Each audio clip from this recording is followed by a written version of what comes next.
우리가 여러 가지 어려움으로 인해서 특히 육체적으로 힘들 때나 여러 가지 문제들로 힘들 때 우리 몸에 일어나는 현상이 있습니다. 그것은 밥맛이 없어진다는 겁니다.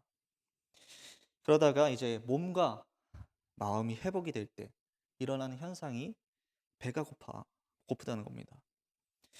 허기가 지고 다시 입맛이 돌아오기 시작하는 겁니다. 이것은 우리의 영혼도 마찬가지입니다. 영혼이 죽어갈 때, 시들어갈 때 중대한 현상이 있습니다. 바로 나의 내 영혼의 입맛이 떨어져 간다는 겁니다. 내 영혼의 입맛, 이것이 무엇이냐면 내 영혼의 양식에 대한 입맛입니다. 한마디로 말씀에 대해서 허기지지 않은, 굶주리지 않는 겁니다. 마치 우리의 육신이 밥을 먹지 않아도 아무렇지 않게 되는 것처럼 우리의 영혼이 말씀을 먹지도 않았는데 아무렇지 않아지는 겁니다. 그리고 영혼의 굶주림을 다른 것으로 채우기 시작하는 겁니다.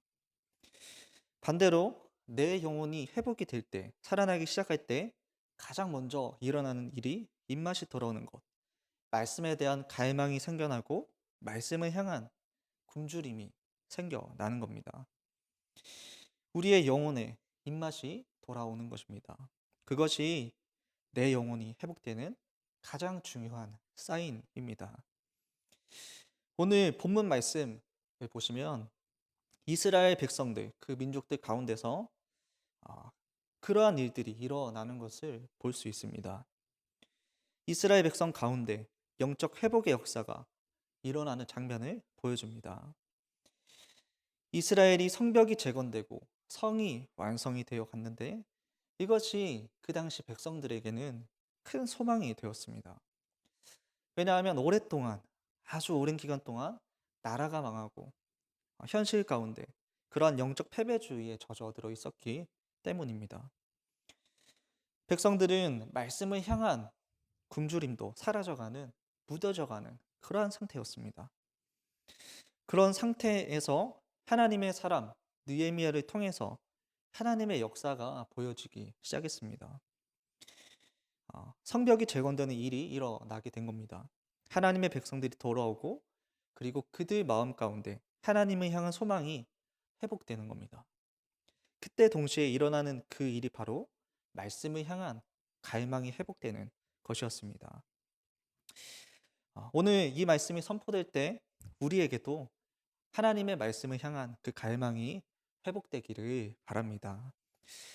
어떻게 그러한 일이 일어나는지를 우리 말씀의 과정을 통해서 한번 보도록 하겠습니다.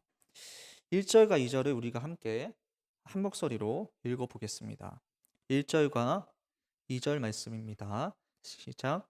이스라엘 자손이 자기들의 성읍에 거주하였더니 일곱째 달에 이르러 모든 백성이 일제히 수문 앞 광장에 모여 학사 에스라에게 여호와께서 이스라엘에게 명령하신 모세의 율법책을 가져오기로 청하매 일곱째 달 초하루에 제사장 에스라가 율법책을 가지고 회중 앞 곧 남자나 여자나 알아들을 만한 모든 사람 앞에 이르러.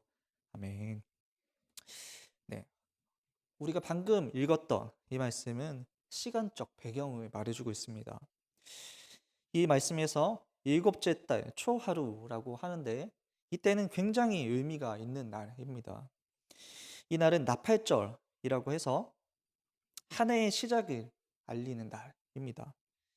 이때 백성들이 성 안의 광장으로 모여들어서 학사 에스라에게 율법책을 읽어달라고 요청을 하는 겁니다.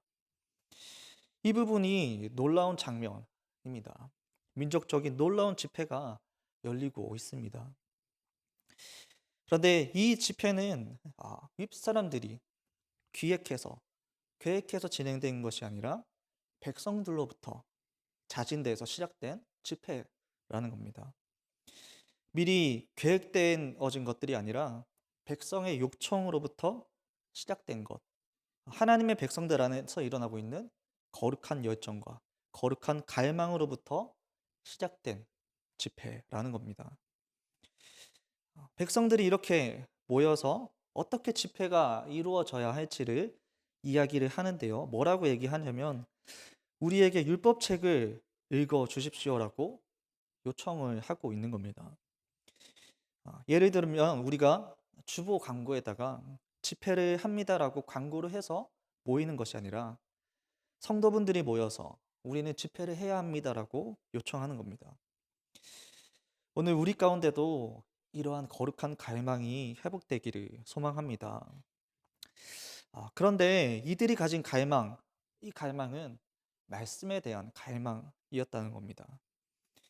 이들이 말씀을 읽어달라고 요청을 했던 사람이 에스라였습니다. 우리가 1절과 2절을 보았는데 이 사람을 두 가지 단어로 표현하고 있습니다. 첫 번째는 학사, 그리고 제사장입니다. 학사라는 말은 그 말씀을 기록하고 해석하는 데 있어서 검증되어진 사람을 학사라고 부릅니다. 그리고 제사장은 그 사람의 직분을 가르칩니다. 그래서 지위와 직분에 있어서 그는 영적인 리더였습니다. 백성들에게 그런 에스라에게 백성들은 말씀을 읽어달라고 요청을 했습니다. 네, 3절과 4절 말씀을 우리가 한 번만 더 읽어보겠습니다. 3절과 4절입니다. 시작.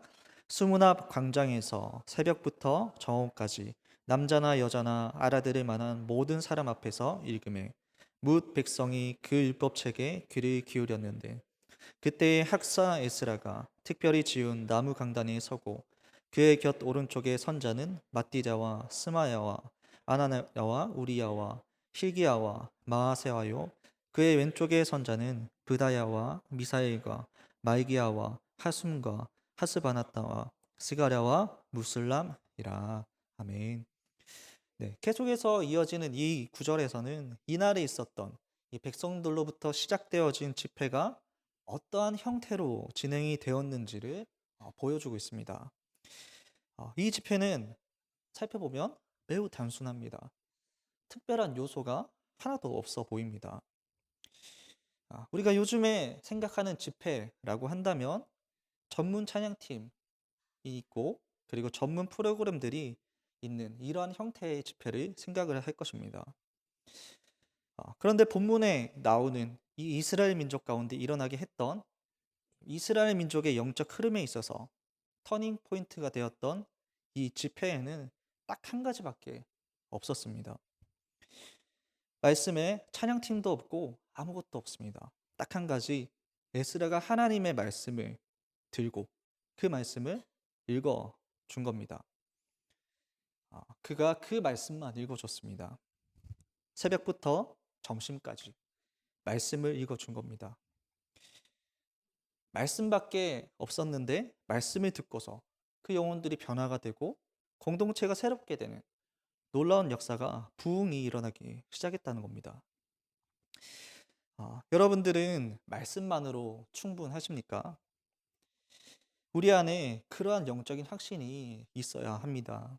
오늘 말씀은 성경에서 가장 본질적인 하나님의 역사가 어떻게 일어났는지를 보여줍니다. 기록된 말씀을 읽기만 하여도 그 말씀에 믿음으로 반응하면 그 말씀이 우리 인생을 변화시킬 수 있다는 겁니다. 성경은 이 기록된 말씀을 어떻게 이야기하고 있습니까? 요한복음 1장 1절에 태초에 말씀이 계시니 이 말씀이 하나님과 함께 계셨으니 이 말씀은 곧 하나님이시다라고 말씀합니다. 말씀이 하나님이십니다. 기독교 신앙에서 이 말씀은 신앙의 중심이라고 할 수 있습니다. 말씀은 하나님이라고 이야기합니다. 그래서 말씀을 내가 듣고 그 말씀이 내 영혼에 들려질 때 이것은 단순히 우리가 지식을 듣고 그 지식이 우리 안에 들어오는 것이 아니라 살아계신 하나님이 내 안에 들어오시는 겁니다. 지금 말씀이 선포될 이 순간에도 말씀이신 예수님께서 우리 각 사람의 심령 속에 임하시는 겁니다. 우리에게 그 믿음이 있어야 하는 겁니다. 그래서 성경은 말씀은 살아있고 운동력이 있다라고 이야기를 하고 있습니다. 단순히 새로운 지식, 그 지식들이 내 안에 들어오는 것이 아니라 살아있는 말씀이 들어오면 내 영혼이 움직이고 내 영혼의 뜻과 생각을 분별해낼 수 있고 내 영과 혼과 골수의 관절을 찔러 쪼개는 말씀이라는 겁니다. 그 말씀이 임할 때 우리 인생의 새로운 역사가 시작될 수 있다라고 말씀하고 있습니다. 여기서 중요한 것은 그 말씀이 우리 인생에 어떻게 변화를 일으키냐 하는 겁니다.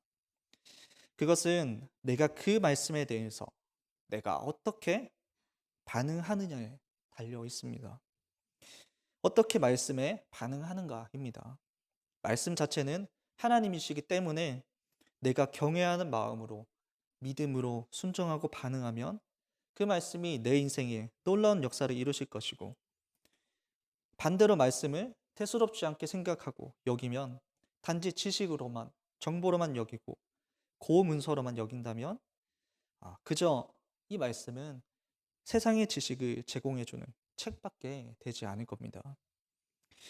살아서 역사하시는 이 말씀의 능력을 우리가 믿게 되기를 소망합니다.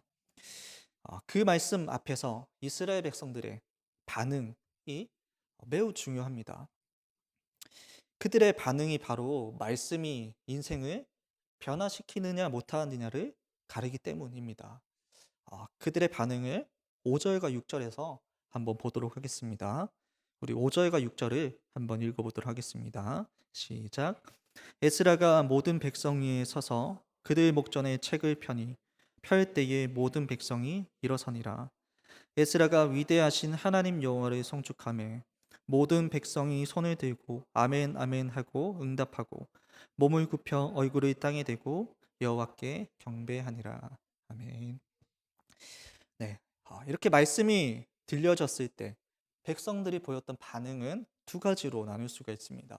처음에 보였던 반응은 말씀이 선포될 때 일어서서 말씀을 들었다는 것이고, 그리고 또 한 가지 반응은 에스라가 하나님을 찬양하고 선포할 때 백성들이 하나님 앞에 완전히 납작하게 엎드렸다는 반응입니다. 일어서거나 엎드린 것, 이것이 경외함입니다. 내가 상대하는 그 대상이 내가 경외하는 대상일 때 나와 비교할 수 없는 높으신 분이라는 것을 내가 알 때 그때 내가 어떻게 반응하느냐, 일어서느냐, 엎드리는 것, 이것입니다. 나의 편안한 자세, 그것에서 벗어나서 불편한 자세로 바꾸는 겁니다. 그렇게 백성들이 하나님 앞에 반응할 때 하나님 말씀만 들려지고 있었던 겁니다. 에스라가 말씀을 그렇게 펼쳐서 선포할 때 그때 백성들이 다 자리에서 일어납니다. 백성들은 그 순간에 무엇을 보았던 것일까요? 백성들은 단순히 그 율법 책자를 본 것이 아니라 그 말씀을 통해서 역사하시는 하나님을 바라보았을 것입니다. 그때 새로운 역사가 일어났습니다. 이것이 반응의 차이입니다. 세상에 많은 사람들이 성경을 읽습니다. 그리고 그 사람들도 성경을 연구합니다. 세계에서 가장 베스트셀러 책이 성경입니다. 교회를 다니지 않아도 성경은 봅니다. 그런데 중요한 것은 이 믿지 않는 세상의 관점으로 인본주의 시작으로 보면 그냥 단순한 책일 뿐입니다. 비판이 가능한 고문서입니다. 성경의 지식은 있지만 능력이 없습니다. 성경에 대해서 알지만 예수님을 믿지 않고 구원도 없습니다. 반응의 차이입니다. 제 삶 가운데서, 저의 삶 가운데서 하나님의 말씀을 경험했던 순간이 있습니다. 대학교 1학년 때 힘든 시간을 보낸 후에 휴학을 하면서 교회에서 살았던 적이 있습니다. 매일 아침마다 아침 기도회가 있었는데 그 전에 성경을 묵상하기로 하고 시간을 정하고 시편을 소리내서 읽었었습니다. 그렇게 말씀을 읽다가 그 중에 한 말씀이 마치 조명이 비추는 것처럼 들어오는 말씀이 있었습니다. 그 말씀이 시편 42편 이었습니다. 내 영혼아 내가 어찌하여 낙심하며 어찌하여 내 속에서 불안해하는가. 너는 하나님께 소망을 두라. 나는 그가 나타나 도우심으로 말미암아 내 하나님을 여전히 찬송하리로다. 이 말씀이 당시에 저에게 큰 소망을 주었습니다. 물론 이 당시 그 뒤에도 방황이 있었지만 그때 제 마음에 새겨주신 이 말씀이었습니다. 생전에 생각해보지도 않았던, 해볼 수도 없었던 그 말씀이 마음에 새겨졌는데 그 이후에 어려운 시간들, 방황의 시간이 계속될 때 저의 그 인생 가운데 등대처럼 비춰진 말씀이었습니다. 그 아침에 하나님 앞에 부족하지만 하나님의 말씀 앞에 나아갈 때 하나님께서 한순간에 말씀을 주실 때 그 말씀이 제 인생의 평생을 지켜준 말씀이 됐다라는 겁니다.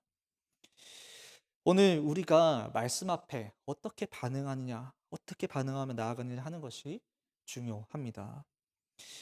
간절함으로 말씀이 내 인생을 변화시키는 능력이 있다라는 것을 믿고 나아가는 겁니다. 그렇게 하나님 앞에 나아가는 여러분 되시기를 바랍니다. 우리 계속해서 9절 말씀을 한번 읽어보겠습니다. 우리 9절 말씀입니다. 시작. 백성이 율법의 말씀을 듣고 다 우는지라.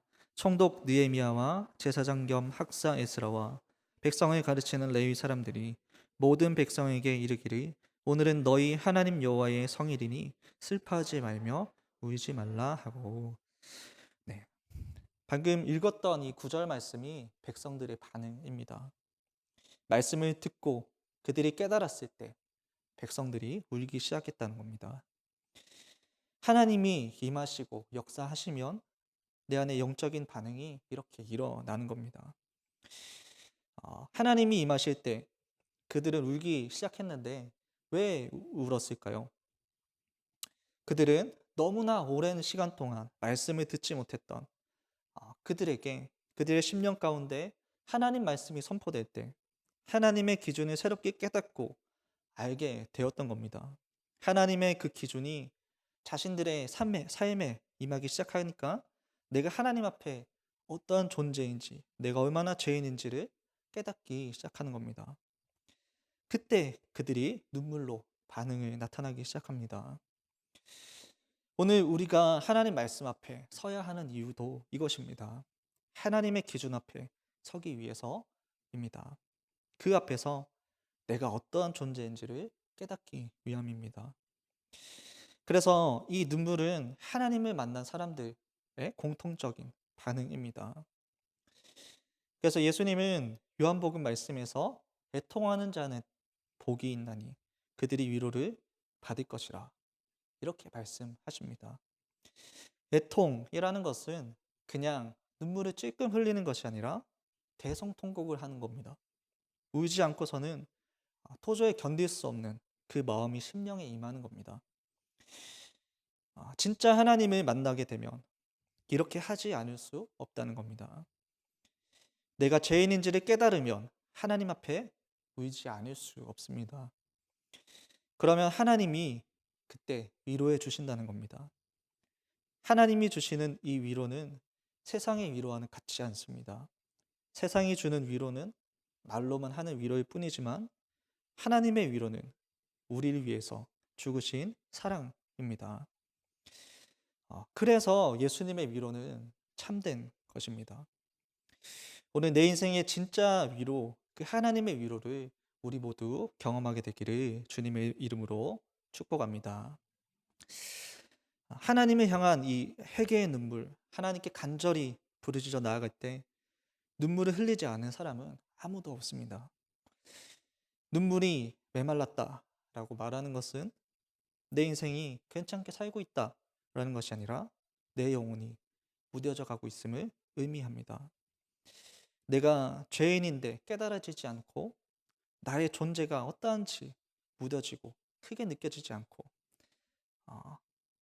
그냥 마냥 그런 것처럼 느껴지는 것, 이것이 영적 위기일 것입니다. 소돔과 고모라 이야기를 잘 아실 텐데 소돔과 고모라가 망하기 전에 그 롯이 사위들에게 이제 내일이면 성이 하나님의 심판으로 인해서 멸망한다라고 이야기를 했었습니다. 이것은 하나님의 진짜 메시지였습니다. 그런데 그 메시지를 들었던 사위들은 어떤 반응이었습니까? 그 말을 농담으로 여겼습니다. 이것을 우리말 성경에는 우습게 여겼다. 그 말을 우습게 여겼다라고 이야기합니다. 영혼의 감각이 이렇게 무감각해진 상태에 있으면 죄가 죄로 느껴지지 않고 말씀이 들리지도 않고 우습게 들리는 겁니다. 말씀이 들리지만 농담으로 들리는 겁니다. 그래서 말씀이 그들에게 들려도 소돔과 고모라에 들려도 행하지 않고 그 성과 함께 망했던 것입니다. 성도 여러분, 오늘 우리 안에도 눈물이 있게 되기를 바랍니다. 그래서 애통하는 자가 복이 있습니다. 애통할 줄 아는 게 하나님의 놀라운 축복입니다. 눈물이 사라졌으면 오늘 그 눈물이 회복되는 은혜가 우리에게 임하기를 주님의 이름으로 축복합니다. 우리 마지막으로 9절과 10절 말씀을 한번 보겠습니다. 우리 9절과 10절입니다. 네, 함께 읽겠습니다. 시작. 백성이 율법의 말씀을 듣고 다 오는지라 총독 느헤미야와 제사장 겸 학사 에스라와 백성을 가르치는 레위 사람들이 모든 백성에게 이르기를 오늘은 너희 하나님 여호와의 성일이니 슬퍼하지 말며 울지 말라 하고 느헤미야와 또 그들에게 이르기를 너희는 가서 살찐 것을 먹고 단 것을 마시되 준비하지 못한 자에게는 나누어 주라. 이날은 우리 주의 성일이니 근심하지 말라. 여호와로 인하여 기뻐하는 것이 너희의 힘이니라 하고 아멘. 네, 눈물로 하나님께 나아가는 이 백성들을 향해서 에스라와 느헤미야는 새로운 메시지를 우리에게 제시합니다. 이날은 거룩한 하나님의 날이기 때문에 슬퍼하거나 울지 말라입니다. 그리고 먹을 것을 나눠주면서 거룩한 기쁨의 축제가 시작이 됩니다.